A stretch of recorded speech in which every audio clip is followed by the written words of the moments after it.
Hello, and welcome to Ernie Ball's Striking a Chord podcast. I'm Evan Ball. Today, I'll be speaking with System of a Down bassist Shavo Odadjian.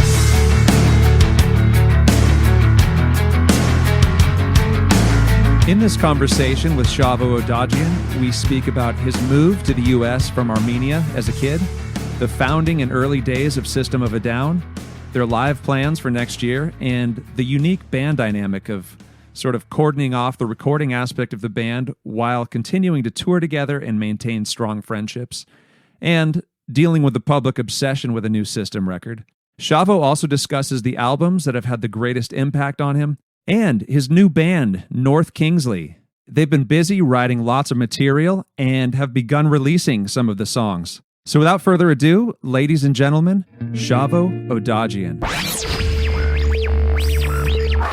Shavo Odadjian, welcome to the podcast. Thanks for having me, brother. Yeah, our pleasure. All right, I have a quick series of true or false questions for you. Bring it. True or false, one of the reasons you're called System of a Down instead of Victims of a Down is so your CDs would be closer to Slayer's CDs in record stores. That's not why, but because when we did change the system, I realized that, hey, it's even better here because now we're next to Slayer. Okay, so an added bonus. It was an added bonus. It was Okay. the real reason was because I didn't want to be, because I thought if we ever got big, Victims of a Down would be known as Victim. And I was like, I never want to be called Victim. Like, right now they go System at the shows, right? Right. Would I want to be called Victim? Victim, not so much. Oh, good foresight. All right. True or false, you were standing next to Arnold Schwarzenegger in AC/DC's Big Gun video. Big ass true. Big true. How did that come about? That's me. It was the college days, and one kid that I was friends with worked at Kinko's. And Kinko's, you know Kinko's? Yeah. So Copies. I don't know if it's still around. Yeah, Copies. And I guess AC/DC's management was making the little passes for the Big Gun video shoot for all the fans to come and be in the audience, shoot the video. It was at the Van Nuys Airport. They were shooting. So he goes, yeah, man, I made some extra copies so we can all go, right? So I was like, fuck yeah, let's go. Now it's like 10 of us. We all went to the airport and we're like in the group of people. There was like at least 1,000 people, 800 people. And we were in that crew, and then they rushed us into a hangar, and there was this big ass cannon and a stage set up. We're like, fuck yeah, AC/DC. And then all of a sudden they bring Arnold Schwarzenegger. I'm like, what the fuck? Fuck it. And then I just made a joke. I was like, here, put him here. Where I was standing, and I just kind of was loud. Yeah. They brought him right next to me, No way. Yeah, so there I am next to Arnold, and I'm kind of cracking jokes to him and shit. And it was hilarious. And he's looking back and who's this kid? And then when they shot the scenes, the light from the on stage hit me more than it hit him. So I'm glowing next to Arnold. It's like there's two of us in the scene instead of him and a bunch of kids. It's him and I and a bunch of kids. So it's kind of funny, man. That's funny. Yeah, when that came out, people tripped out. They kept calling me, oh, man, did I just see you in the new AC/DC video? Well, I was wondering, out of a sea of people, how did you get right there? But it sounds like you kind of lobbied for the position. I did a little bit, but I didn't think it would work. It was a joke, like, hey, come here. Yeah, look, it's going to work. And it really worked. I was like, oh, shit. This shit, they really, they must have heard me, or it was a coincidence. I don't know, man. Oh, that's cool. Right place at the right time. That's what it was. All right, true or false, Chop Suey has almost 1 billion views on YouTube. It had that a while back. This is the second time it's going to 1 billion. Oh, okay. Yeah. That's pretty amazing. I mean, there's only so many videos that make that it mark. turned 1 billion. I remember when it was turning 1 billion a while back. They were like, okay. And then I think something happened Old to news. that one. Yeah, old news. Yeah. Okay. All right. I always like to get a guest's history on this show, and then we can talk about what you're doing now, which I know includes a new project called Kingsley. Looking forward to that. But first, when did you start playing guitar or bass? I started when I was about 12, 13. My grandma bought me a Kramer XL2 back in the day, and it became my best friend. So your grandma, did you ask for it, or something she just thought, oh, I bet Shavo would be a good guitar player? No. I've been a fan of music since I was born. It's kind of been in me from Armenia. They've been listening to music, and they always had music around, and they had all the old Beatles records, all in like Russian print and stuff. So I listened to music for a long time. Boney M, After Simon, Alba, a bunch of other artists that we had in Armenia. And then when we got to America when I was 5 years old in '79, I saw Kiss on Solid Gold, and then I would see like Kiss murals all over LA. And funny enough, I lived on North Kingsley Drive. That's where the name comes from, by the way. So yeah, so I saw Kiss, and I was just a fan of it. I was just taken by it, And so I always wanted a musical instrument. I've been asking my parents for years. After that, just started asking every year, every day, and they just wouldn't do it for me. I think it was the old Armenian mentality of like, if you're an artist, you're going to be a starving artist. So they didn't want that for me. They wanted me to go to school, study, become a lawyer or whatever, a doctor, the way the old customs are. But because I was relentless, I kept on asking and never let it go. My grandma just said, let's get this kid a freaking guitar. Right. So she on the side kind of like got it for me, didn't really tell anybody that she did that. And once it was already at my house, it was at my house, right? So I'm not going to give it back. And with a little practice amp, and I put it up in my room, and I just went at it. And actually, a funny story is they had this guy, one of my dad's uncle or something, my dad's cousin. He was a flamenco guitar player, like all professional, and he was supposed to give me lessons. And second lesson in, he was already like teaching me, like, say, the third chord, and I was already like sixth chord. I was like I had already gotten like this chord book, and I was already all over it, So he was teaching me things I already knew. It was just been 2 weeks, and I kind of surpassed that, and I didn't take lessons anymore. It was 2 lessons, and that's it. And after that, you were so self-motivated, you probably didn't need it. That's what it was, bro. I love doing it so much. That's the thing, bro. If you love doing something in your life, you're going to do it good, right? Exactly. So that's what it was, bro. I just did it. I stayed home. I also skateboarded at the time. It was like skateboarding and guitar. That was my life. Yeah. Well, let me back up real quick. So I know you were born in Armenia, which was part of the Soviet Union back then, I believe. Yeah, it was. You said you were 5. Do you speak Armenian? Yes, I do, fluently. Okay. Very cool. And then do you write it and read it too? I know it has its own alphabet. It does. We actually have 37 letters. It's crazy. My parents sent me to an Armenian private school for the first 10 years of my life. So I learned to read and write. They just wanted me to keep my culture, Yeah. And it was the best thing that they could have done, man. At the time, I was pissed off. I wanted to be normal. I wanted to go to regular school with the kids on my street, you know what I mean, in Hollywood. But, in the long run, when you look back, it's like the best thing they could have done. You know what I mean? For sure. Yeah. It gave me an identity. It gave me some like culture, all sorts of good stuff. So you already spoke it though before going to school because you spoke it as a kid, right? Exactly. And but my mom was a language major, so she knew a bunch of languages, like 5-6 languages.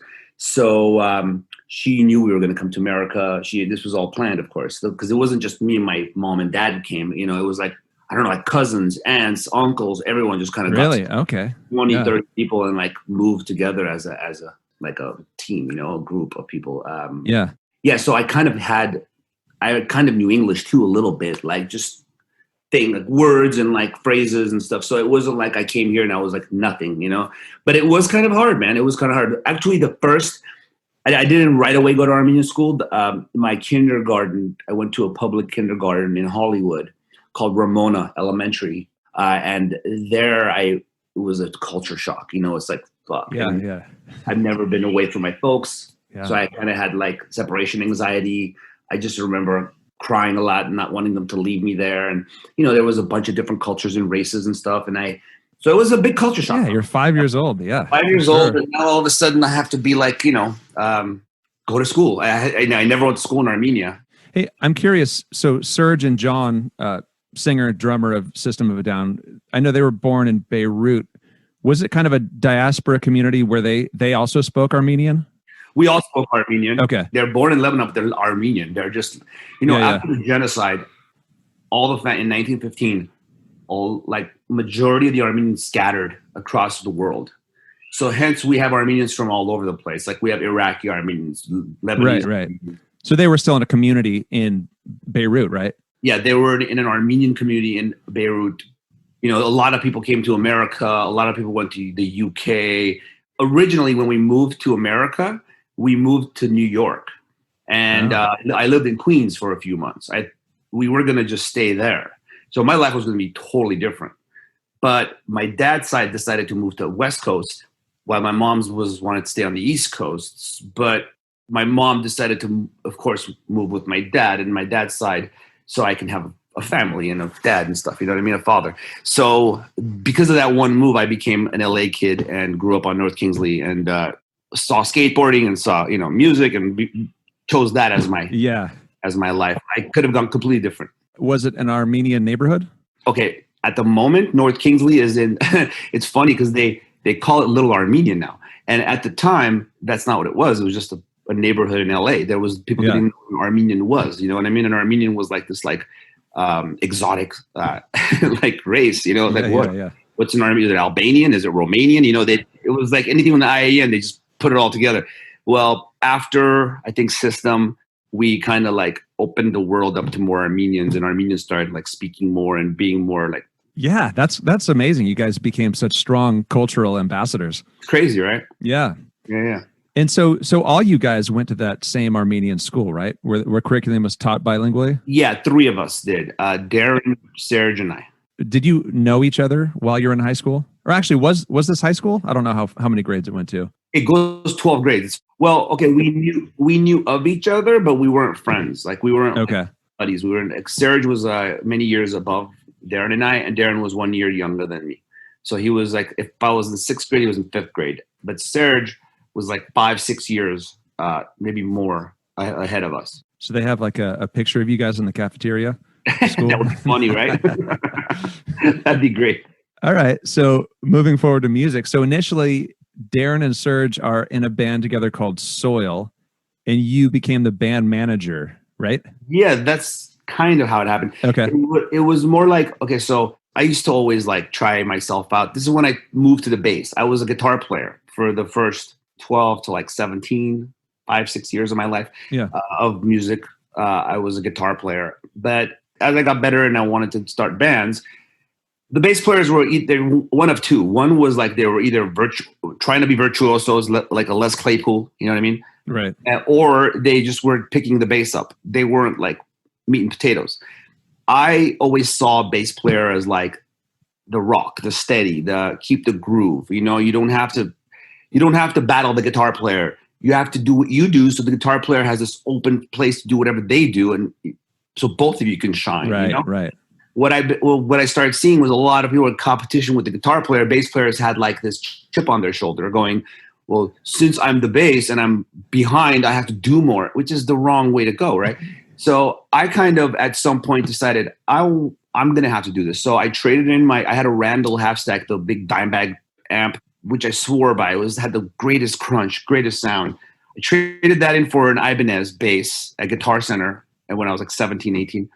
And my new thing started, and I bought this like off the recycler, which was this, I don't know if it's still around. It was like a Craigslist, you know, but in print, you know, not online. And I bought this PV amp, which soon became an Ampeg. Anyway, so I practiced, and I kind of took what I had from the guitar with the mentality that I thought that the bass player should do in my own head, whatever that was.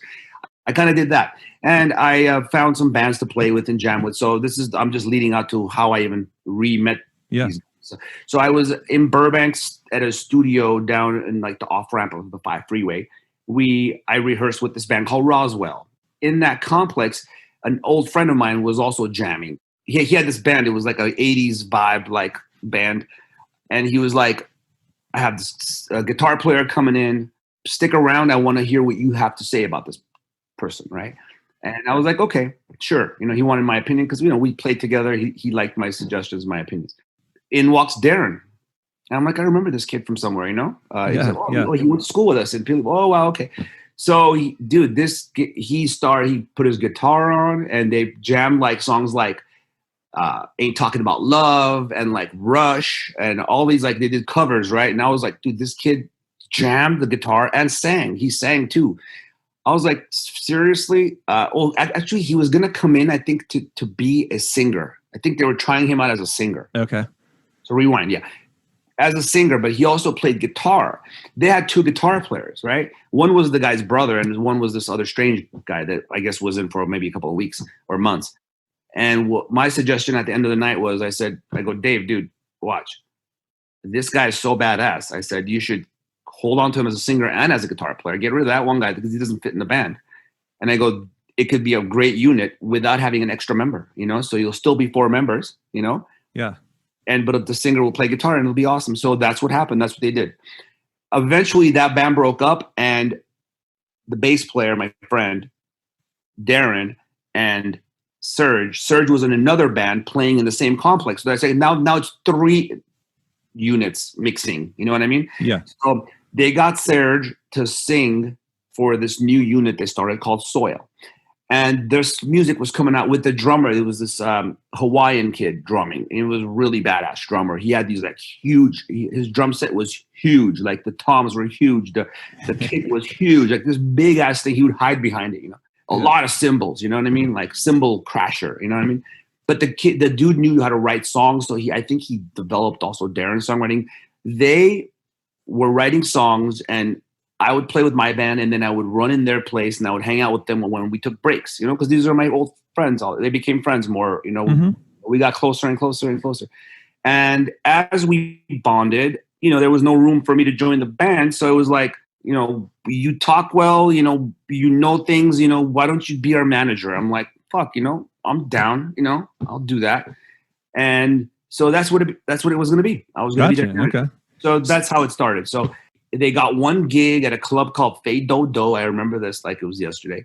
And I was there, of course, like trying to get it all ready and stuff. And then after that, I was going to get him gigs. I even found my way to Zach De La Roca's house from Rage Against the Machine. I was seeing this girl at the time, like friend, who told me, yeah, in this area of LA, Silver Lake, I think it was, or Atwater or something, Zach's there from Rage, and he throws parties every Friday. You should go to the party. And he has bands play. You could get your band to play at his house. And I'm like, oh, fuck yeah, let's do this. So I even showed up with Serge. So Rage is already fairly big at this point, right? I think so. I'm not, it was early so 90s. I don't think it was early. Yeah. They were like, it was like 90, it was probably like 93, 94. I didn't get a hold of Zach. I was at his house. We made it to his house. I got his address somehow. I don't know what happened. We got there, and it was like a regular party, $5 to get in. And I saw Stanford Prison Experiment there. I discovered that. I was like, whoa, the great band. They're out now again. They're back. Stanford Prison Experiment, amazing. And I saw Tom Morello, and I kind of talked to him. I was like, hey, man. He didn't know who I was, nothing. I introduced myself. I was like, I got this band. I want them to play here. What do I do? He was like, talk to Zach. I just never got a chance to talk to Zach, but I was going to make it happen. You know what I mean? Yeah. Around the same time, I get a call from the bass player at maybe a couple of weeks after. He's like, he was not in a great place. He was like, I'm not going to play in Soil anymore. I think they want you to play bass for them. And I'm like, what are you saying? I was like, it's like saying I'm not with my girlfriend anymore, but my girlfriend wants you. And I'm like, fuck, right. I'm not doing that. Are you crazy? I'm not going to do that, dude. That's forbidden shit. You know what I mean? So anyways, I just kind of blew it off. He hits me back. He's like, bro, listen, you do bond really well with these guys. I don't want to do it. If anyone's going to do it, you should do it because you're already managing them. Why not? You know what I mean? You should do it. You have my blessing. I'm like, fuck, bro, you're making this hard for me. But it was becoming easier to listen to, And then all of a sudden Darren hits me up, and Darren we never really talked outside of in the studio with them, Yeah. All of a sudden he hits me up. He's like, yo, man, I want you to come to Serge's house. I want to talk to you about something. I'm like, oh, here it is. So I go, and they say, hey, man, we have good news and bad news. I'm like, what? He goes, good news is we want you to play play bass in Soil and stuff. Bad news is our drummer just left. I'm like, wait a second. I thought your bass player's name was yeah, the drummer just left too. He's having a baby. He went to Hawaii. He has to move back to Hawaii. So, but anyway, we could develop together. I said, okay, cool, man. I think this is better because now we get to develop together. It's not like I'm taking the place of someone, And as we talked and shared ideas, we thought it was better to just break that band up, so not be Soil anymore, and start something fresh with new music. And with a new breath, with new me, find a new drummer. And that's when System was born. Gotcha. Okay. So you joined, the plan was to join Soil, but officially you joined at the very inception of System of a Down. We incepted. Yeah. We made that happen. It was part of what we did together. It wasn't, I was going to join Soil, but Soil broke up. And you guys ditched the old songs, the Soil songs. We ditched the arrangement of the old songs. We actually used, we have a song called Soil. The riff in Soil is a riff that was in the band Soil. So we use that riff. For example, the song Sugar, the ending of Sugar, was a middle part of a Soil song. And I wrote that the riff for Sugar, the don don don don. I did that, and then I thought of how rad would it be if this like little jazz part happened, and that part came in, and that's how Sugar was born. You know, so we used little parts here and there. Yeah, yeah. But we didn't like use the arrangement or anything. But that was only for the first record. Yeah. So mid 90s. I assume this is like mid 90s when you guys start. It's around 94, 95 now. 95. Yeah. Yeah. Exactly. So I know there's a lot of new things happening in metal and heavier music. As kind of a historical marker, I always think of Deftones' Adrenaline coming out in 95, just as a marker in my head. Yeah, yeah. And that's roughly where we're talking about. Not that you guys sound like them, but just to point out that it was a time when metal was kind of branching out. And I don't know, did you guys feel change in the air during this era? Yeah, see, there's another thing. So I also took on the role of management, right, for the new band System. So I just had to like know what was going on out there. So it was hard for us to get a gig. So once we had a drummer, once we kind of rehearsed and wrote songs. So now let's fast forward. We have like about 6 to 8 songs. And we're like, okay, now we could play live. I started calling clubs. I wasn't familiar with the LA scene, you know, but what was going on in the LA scene was everything was going on. I mean, the shit was popping at that point. Yeah, you know? yeah. People, you know, it was a Chord, Deftones. There was bands like Manhole and Human Waste Project and Mind Heavy Mustard and so many Cold Chamber, Suffer, all these bands that were like Static. Like Static came a little after, but so all these bands were coming out and like playing, and I started going to shows, you know, just to see where we were going to belong. You know, how are we going to do shows? I have to know the climate, you know. Yeah. So I started going to the Roxy, it was Gazzari's for a second. It was Roxy, Whiskey, you know, all those. So I started calling the clubs up to get a show, and they wouldn't give me a show because we don't have a demo. We didn't have enough money to make a demo at the time. It wasn't like now, right, where you have a computer and you can make it. You can make a demo on your phone. You know what I mean? Mm-hmm. So it was hard. It was like a catch-22. We didn't have money to make to get a demo. We didn't have enough demo to get a show. So which comes first, the chicken or the egg, right? So I just kind of like bombarded. I was working at a bank at the time also. So I would do phone calls I was doing wire transfers. I was answering calls for wire transfers for a specific bank. And between every call, I said the story before, between every call, I would call the Roxy or the Whiskey or someone. And I would like, yo, we're the band System of a Down. Yeah, you called a second ago. I know, bro. I'm going to keep calling. You don't have a demo. Yeah, I know I don't have a demo, but I need a show. Click. Oh, fuck, dude. Yeah. Okay. So was your boss supportive? He didn't know, bro. It was on the headphones, you know. Yeah. It was like I had the things going on in the, you know, the headpiece, you know. But he was supportive because he knew I was in a band and he knew that's what I was going to do. And he always used to like, he was this very eccentric dude, the boss of that area, that department. So he was really cool with me. So I was someone that was like, you know, not a bad seed, you know. So I was doing well. So if he did know, he let me go do it. So he was very supportive. Yeah. So eventually I got the main guy from the Roxy, who ended up being our tour manager on our first tour, the guy that would hang up on me the most. He gave me a phone number of a promoter, Brian Markovich, that was his name. And I called the dude up. He's like, listen, can you sell tickets? I'm like, yeah, of course we could sell tickets. And we had friends and stuff that were already supporting us. They would come to our practice and they would watch us rehearse. And we'd have like 20, 30 people come out and play. We would play to them like a show, but at our warehouse area, you know, in North Hollywood. So finally, he gave me 75 tickets to sell. And it was May 28th, 1995. That was our first show. And we sold about over 140, 150 tickets, bro. We had to go back and ask for more tickets. Yeah. So is this support of friends, or are you already getting a following from word of mouth? Friends and friends of friends. And the fact that we were Armenian and there was no other, like there were a couple of Armenian bands that came around before us, you know, in the LA scene, but nothing like us. So it was like we had a lot of support. And remember, we had a lot of friends and we used to do this all the time. So everyone was just excited for us to like do this so they can all go to a club and be happy and go crazy. Yeah, sure. You know? So it was really like support. We had a lot of support, bro. It was great. And since we didn't have a demo, he had no clue where to book us, you know, how to bill us. So he put us on a ska night. It was like 7 bands. We were one of 7 bands. It was like 3 before us, 3 after us. We were right in the middle, sandwiched between checkers, black and white checkers. Yeah, yeah. And it was a quiet night. It was like a free night on a Tuesday, $3 to get in if you're under 21. Above 21, it's free. You could go drink. And it was like 30, 40 people in the crowd during the first 3 bands. We get on and the like 100 people show, 150 people. And They start a pit and it gets crazy. And we had this banner about the Armenian genocide. We made a statement. It was like political and shit. And it was like, what's going on here, dude? You know? And luckily there was a writer at the show from a local paper, Rock City News, who wrote about us that next day of publishing. Something came out, and Rock City would come out Thursdays, and this was a Tuesday. So he wrote last minute Wednesday, boom, made the paper saying something went down in LA this week, and I was a witness. And it was a band system, The Down, called us The Down. You know? Yeah. And it was like, people started noticing, like, whoa, he was like, and I still have the publication.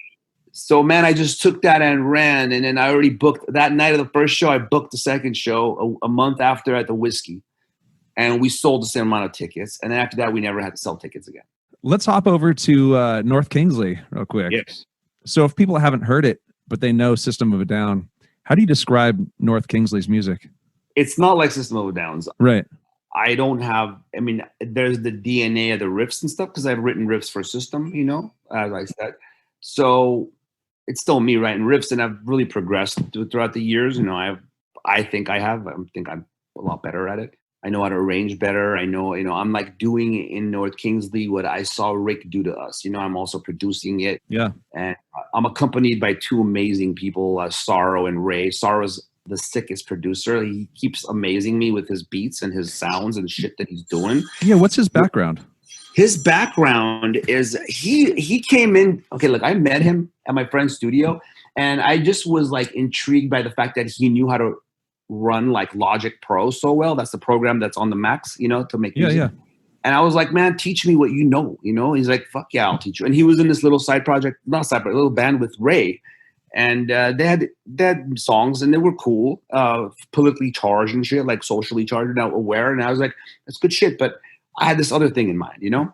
And I was like, at that point, I was kind of frustrated. I wasn't finding people to make new music with. And I was like, I'm going to do this myself. I just got to learn the program and just do it, right? And as he came along to the studio once or twice, the second time, we already kind of wrote something together, like with his talent of like beat making. He comes from an old school of like production, you know? He's like, does he have a hip hop background? Yeah, straight up hip hop, but a lot of Armenian vibes too. Like he samples old music that I don't even know exists, you know? Like he takes it. Right. A couple of your songs have that, right? Well, you've only released 3. We've only released 3. You haven't heard nothing yet. Like we just released the basic 3 that like we wrote first. There's like so much more. And the reason why I'm breaking it up in 3s is because we're such a new act and people are used to from me hearing System. So I kind of wanted to give them food to digest, ease into it instead of dropping a whole record on you and then you're just like not knowing where to go with it. One thing that's similar to System, I think, the one thing that is like that if all 12 songs that we have at the moment were put into a record, it's like System where not one song sounds like the other, but they all fit this DNA of the band. It's like on our first album, we had a Sweet Pea, Peephole, Spiders. None of those songs make sense if you think it's the same band, but it is, right? That's what we do. We don't sound the same. None of the songs sound the same. But the formula is there. The band, you can know, you hear the vocals, you know it's the same band. You hear the sound of the drums, you know it's the same band. You hear the sound of the guitar and the bass, you know it's that band. So it's like I'm creating something where it's original again. It's just a different genre, bro. I couldn't do what we did already. I don't want to do that. I can't do that. That happens when the 4 of us get together, System of a Down. I would never, ever try to step on those toes, because that's big toes to step on, you know? I had to do what I'm natural at and what these guys are natural at. And it took 2 years to develop. It wasn't like we got together, boom, there was the first song, fucking Shotguns or whatever. It was more like, we wrote beats and I played over beats, and then all of a sudden that developed into putting 2 together. And then vocals came in, and we had to arrange because he was crazy. Like his vocals were like one long verse from the beginning of the song to the end of the song. It was like, yeah, and the vocalist, is it Ray Hawthorne? Is that his name? Ray Hawthorne, man. He's amazing. He's original, man, and I'm really lucky to have him, bro. I kind of helped him develop, just like, you know, I've been through this. This is not my first rodeo, and like I've seen Rick Rubin mold Serge, you know what I mean? Serge's vocals, and like cut this up, say more here, say less here. Kind of that inspiration I took, and I just naturally it happened because I know when I hear something, I'm like, okay, a lot. yeah, let's break this down to a verse, a chorus, a middle part, another chorus. So it's like I have it in my head, the formula, and then I take what we make and then I kind of chop it up like that with the guys, of course. And eventually, in the last 2 years, we developed the formula where we all know where we stand and what we do. So it's like we go into the studio and it's like we bang it out. It's like I have a riff, I bring in, he already has a beat, I throw it over that beat, then we cut up the beat, then we have vocals come in. Maybe the vocals already there, and I write a riff towards the vocal pattern. And so it's so fun. It's like, it's liberating, bro. It's liberating to do this again because I really loved writing music with System of a Down. I loved creating. I know Darren wrote a lot of music. Serge brought a lot of stuff in. I brought stuff in. That was so special, you know, and then it stopped. In 15 years ago, it stopped. And I miss it, man. I miss making music. I did this for a living, not to become famous. I did this just so I can keep on playing music, you know? And it sucks that after fame, we kind of stopped, you know? And so this was really, like I said, the word is liberating to like be able to make music again with people that I bond with. Right. And, you know, they're years younger than me, man. They're like in their 30, one's 30, one's 31. And it's like, I connect with them musically like we've always been doing this, you know? And that's a great feeling. And it's like, when you have that, you got to take it and run. So he's not even just a rapper. The guy, he raps because he's so badass at it. He's a singer really, but I didn't want to make it rap rock. You know, I didn't want to do that, but there's songs coming out where it's full singing with a little bit of hip hop, but we have a lot of angles. So I feel like there's a lot of places we could still go. So it's very interesting to me, exciting to me, because it's like, if you like what you've heard, I think you're going to love what you're about to hear. And then you're going to love even more what we're coming with, because we're building and it keeps getting better. Like we did one yesterday. There's a song where we're going to get a feature from one of my favorite hip hop groups, Cypress. You know, this is between us, between you and anyone else listening, between you and I. It was an older song that we had written. We just went in and like the way Sarah presented it to me last night, I was taken, man. It was like so badass that I can't wait to play that for B and have him drop his words on there. It's going to be amazing. So like there's things that are coming that is very exciting for me. Do words come pretty easily to Ray? Oh my God. Yeah. Okay. I mean, he even like helps me, you know, I got 22 Red, my brand. Yeah. Brand. So we do like cool things. I love like putting messages inside like boxes and inside the t-shirts, like and the hoodies. Like if you wear it inside out, there's like words written in there. Like people don't even know until they start washing their stuff inside out. And they're like, oh shit, there was writing in there we didn't know about, right? Yeah. I love it like that. So he helped me write some of those phrases. He's just really good with words, man. It's like, I tell him a direction, I give him a direction, and he goes. Not to say he doesn't have direction himself. He's like all over, bro. He has songs for days. We can have 3 albums now if it was up to Ray. But you're sort of corralling all the creative energy and putting it into the right format and arrangements. Right? Yes. That's the thing I do away from writing the riffs and putting songs together. I'm also doing that and that's what they trust me. That's what we do. Like, listen, it takes the 3 of us to make what we do. I couldn't do that without them. You know what I mean? So since I have amazing things from them, I'm able to do that. I'm able to corral it. You know what I mean? Yeah. So like I said, man, it is a unit. It started off as a side project, but it's becoming something that I feel like could be something on its own without even using the Shavo System of a Down name. Like, not trying to use the system name so much because, you know, people expect different things, and also using the system name, a lot of people, it's turned into a meme, this whole like, where's the new album? You know, it's been 15 years. When I'm posting something political and you're asking me where the new album is, or if I'm posting something about the new band and you're saying, where's the new album? And you know, it's like, that's not fun to hear. You know, if I can make a new album on my own with, you know, I would have. Of course. Stop reaming me with it. You know, we're sorry that we haven't come up with a new album for you guys. You know what I mean? I'm the guy. Let's go, bro. Let's get in that studio and make a record. We have music. It's just hasn't happened yet. So probably stockpiles of music, I would think, between all of you. imagine, right? And so I just wish it would happen. So I'm kind of at this point wishing it would happen so I wouldn't have anyone tell me anymore and ask me for it anymore. It's become a thorn in my side, you know. It's like, fuck, dude, stop ramming that in my side, you know, like stop shanking me. You know what I mean? Yeah. It's what it feels like, man. As much as I adore it, I also like, it's like, fuck, man. Like, I'm trying to do something new because I can't do the old thing because it takes more than one person to tango, right? So let me do what I can right now. And then if that comes around again to me, I'm going to take that and run, you know, but right now this is what's in front of me. So this is what I'm going to ride, you know? That's great. You've got this outlet with people you're creatively compatible with, and Bro, that's perfect. Yeah. Hey, what part of LA is North Kingsley? I mean, you said you named it after your street that you grew up on. It's East Hollywood. It's I live between Fountain and Sunset, and that's the perimeter is like Western and Vermont in the middle of that. Okay. So it's like Hollywood, east of Western, west of Vermont, right there, smack dab. That's where our old school was too, in that area. The Armenian school that we went to was in that area. Okay. So all the kids from the Armenian school that follow me on Instagram and stuff, like anyone that like still follows my ass and like, oh, that's Shavo from when we were kids. They're like, is that the North Kingsley you grew up on? I'm like, yeah, bro. That's what it is. It's like people trip out. Yeah, some of my friends from the street have hit me up like, dude, that's our street's name. I'm like, I know. Yeah. Are you going to have a guitar on when you play live? I am. This is going to be my guitar band. Yeah. You have a guitar and then vocalist, obviously, and then is it Sorrow? Yes. Sorrow. So he will basically be in charge of the beats, right? He'll the electronic component. Electronic component, but we might take on 2 new members just for live. If I decide to play the bass on a song, I'm going to have him play the guitar. If I decide to play the guitar on a song, he's going to play the bass. I also have a drummer in mind, who's a hip hop drummer, to come in just for live.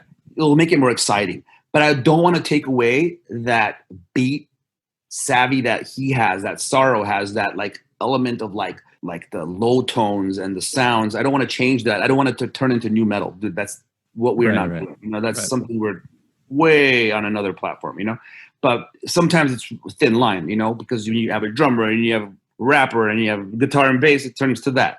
I don't want that. So we're still figuring that out. If we're just going to go the 3 of us and just kind of do programs and live, that might be the way to go. Yeah. All right. So next year we should look out for you. 100%. I'm looking forward to the second they open the gates and say, go, we're running. We're every venue in the country is going to be packed with every band ready to go. That's what, if we could do all the venues at once, we're going to do it. You know what I mean? Like if we can teleport, and we would be doing that. And then does System of a Down have any gigs lined up or tours? Yeah, we do. We what we had last year, we have half of what we had last year. We kind of broke it down in half because of what's going on. So we have the 2 LA shows with Chord, Faith No More coming up in May. And then in June, we're doing Europe. We have, I think, 11 shows. I'm not sure. Okay. All right. Such an interesting dynamic from the outside that you guys can still play all these shows together and sort of cordon off the recording new material part. Sucks, right? Well, it's cool that you guys can still do it and sort of section it off, I guess. Better than nothing. I mean, dude, it's better than nothing. And beggars can't be choosers. I always say that. So, dude, I'll take whatever I can get because I love my units. I love System. I love the guys. They're my friends over anything. Even if I don't see them or talk to them for months, we're on the phone. We're best friends. Yeah, that's how I am with them. Nothing has gone down so terrible that we can never. That's why I'm always optimistic. And whenever I say that, it becomes headlines. Oh, Shavo's optimistic. Well, yeah, bro, I'm optimistic about a lot of things. It doesn't mean it's going to happen. But the reason why I'm optimistic is because, dude, nothing's been done that can't be undone. It's not like someone said or did something that's end all. It's not like, God forbid, anyone's passed away. Nothing. We're still all here. We still can talk. We still could play. We're still alive. You know what I mean? Yeah. So, I mean, dude, it's just such seems like a unique dynamic. I mean, the reason it's an issue, I'm sure, is because you guys all care so much. Yes, 100%. And so I could see it getting heated in certain environments, but it's admirable that everyone can remain friends and separate band biz from friendship. If we can just agree, if people weren't so adamant about their views, it would be nice to just kind of back up a little and say, let's just do it and do it. I'll listen to you if you listen to me, instead of I think it should be this way. I think it should be that way. Okay, well then that's not going to work, because if you both, it's it should be, I don't know, man. So is it band direction or more business of songwriting credit, or, plead the fifth if you want. I'm going to plead the fifth. Okay. Here, I'll tell you, it's a mixture of a lot of stuff that's happened. And it's just kind of brewed to a point where, because of social media and because of all this demand for the record, it's become taboo. It's become this thing. It's bigger than it should be. It's you know what I mean? It's become this crazy thing. The new System record. Is it happening? way too crazy, bro. Like everyone is a little weird because like Darren will post scars and they'll rip him up about the new record. Serge will post something political, they'll rip him up about the new record. John does something, where's the new record? I'm posting North Kingsley, where's the new record? I'm posting Cannabis, where's the new record? It's like, it's always there now. It became this thing that's like, we're like, fuck this, you know, fuck the new, you know, it's going to make me say fuck the new record because there's so much, you know, but you know what? The flip side is we should be fucking honored that people still care and want the new record. You know what I mean? Right. That's sort of this added pressure is the fact that you haven't released an album so long. So it's so highly anticipated. You know, everyone feels very strongly about not disappointing the public. I mean, is that part of it? I don't think so because I feel like we got some shit, bro. I don't think we'll disappoint anybody, you know? I really have faith in all our songwriting abilities and what we could do in the studio together. It's really, you know, I mean, if we just do it the way we know how to do it and we don't switch up the way we do it, then I think we'll be fine. I think it's just that some members might want to switch it up at this point, and when you switch it up after all this time, it might not work. You know, it's my personal opinion. Who knows? Is there a process you'd have to sift through the well of song ideas that have built up? It's crazy, the process, bro. Everyone kind of throws it in the pot, and like, you know, Darren's got so much material. Serge had a bunch of songs that he had brought in, and it's just a matter of taste and a matter of what should be. You know, the way we used to do it is we used to all bring songs in, put them all, make them all happen, work on them together, work on them separately, bring them in, record them all, and then the four of us, our manager and Rick, would vote on each song without anyone knowing who voted. You know what I mean? Okay. So it's like, you know, it would be democratic as fuck. And that way, the songs that were A made the record, the songs that were B could be on the record, the songs that C waited for another record or waited or just went away. You know what I mean? Yeah. And that was the process. If we can take that process and go, we'd be fucking making records every year. Are those like riffs or more like fully fledged songs? Well developed afterwards. Like for Toxicity, we had 33 songs. And we recorded all 33, listened to them, and then voted on the 13 or 14 that went on Toxicity. And then there was Steal This Album was the other songs that we redid and made it Steal. Yeah. So. Gotcha. I just know, like, even personally, like my phone recordings just build up so fast. I don't even end up looking at my old ideas. I'm with you. I have that in I was about to go through mine after this podcast. Yeah. What I have in there, dude. There's so much stuff that is put in there that you forget, you know? Yeah. It's always so fun to come up with new stuff, but then you think, I probably have really cool stuff I've already written. It's just buried. Yeah, that's the case. I do this thing with my phone. I started doing it a couple of years ago where when I grab a guitar, I just press record on the video section and I just record riffs. Everything that comes out of me, I recorded. Then I would cut them up, and like the good ones stayed. The old ones, the ones I didn't like after listening to it twice, would get deleted. And I still have those folders, just, you know. And I was doing it for System. I was like, anything that resembled System of a Down vibe that we could take and put into a song, I would just keep. And I just kept them all. I still have them all. None of them have been used yet, you know? So yeah. Is it pretty clear now if you make up something, whether it would go in the System folder or the North Kingsley? Pretty much. I kind of know because I know how the other guys write. Like I know Darren and I know Serge, I know John. So it's like I'd say there's a certain amount that would go to them, and I think they would make that those riffs together shine and be what they need to be. And then there's a certain vibe I've been bringing to North Kingsley that is really, really working at the moment. Yeah, I would know for sure. Hence, I haven't used any of the System stuff with North Kingsley. You know, like Serge says, like, oh, I wrote these songs for System, and since that didn't happen, I'm going to release this album. Well, it's not I'm keeping those. I'm just holding on to this. There's more shit coming out of my head that I can give to North Kingsley that gotcha. There's no lack of materials. Right, yeah, right. I'm not using what I made for System on North Kingsley, not at all. Can you name 3 albums that have most influenced you? I would go through 100. Yeah. I did something the other day where I had some albums written down. I was doing my favorite albums of all time. Yeah, I'll go through a bunch, okay? I'll go through a bunch. I have it here. So Compton's in the House by NWA. Okay. Rain and Blood. Slayer. Yeah. Walk Among Us, Misfits. Bleach, Nirvana. Arise from Sepultura, 36 Chambers from Wu-Tang. Vulgar Display of Power. I mean, Sabbath, Bloody Sabbath. Oh, It Takes a Nation of Millions to Hold Us Back. That Public Enemy record fucked me up when I listened to that like on repeat. And I'll end it with Revolver from the Beatles. That's great. You had this list accessible, it sounds like. It was on my phone notes because I had. Oh, cool. Okay. I did this one feature for a magazine where they were like, name us the 10 records that like you started with listening to in the past that made a change in your life. And these are ones that when I got those records and when I discovered, I should say, those records, something happened in my head where it was like, fuck, dude, I was touched by them. And there's more, but those ones really touched me. So we know you're an Ernie Ball string player. What gauge are you using? The last few times I switched around, I was using, so I would go for, dude, you guys have done some great shit for me. Some experimental shit. I remember we gold plated some of my strings. So I would take a 5-string set. I played 4 strings. So I would take a 5-string set, use the low string for my C string. So I'd tune it. So instead of tuning it down. Your E goes to a C? So my E goes to a C. So now I would use a B string and I would tune it up to a C.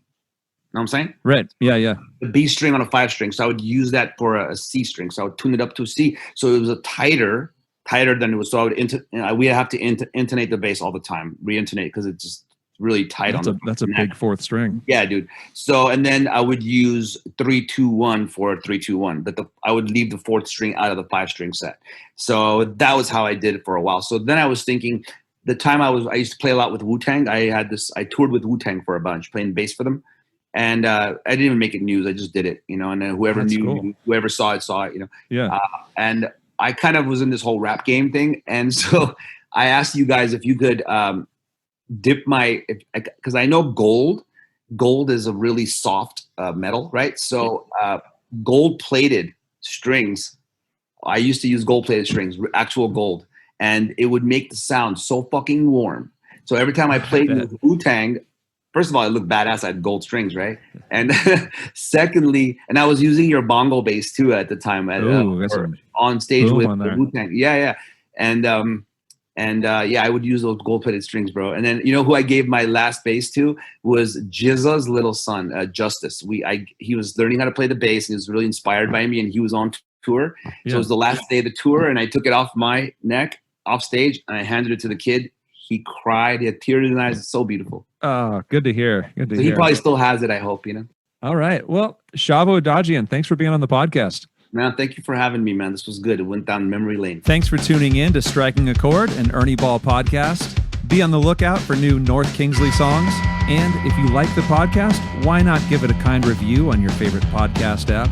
If you'd like to contact us, please email strikingachord@ernieball.com.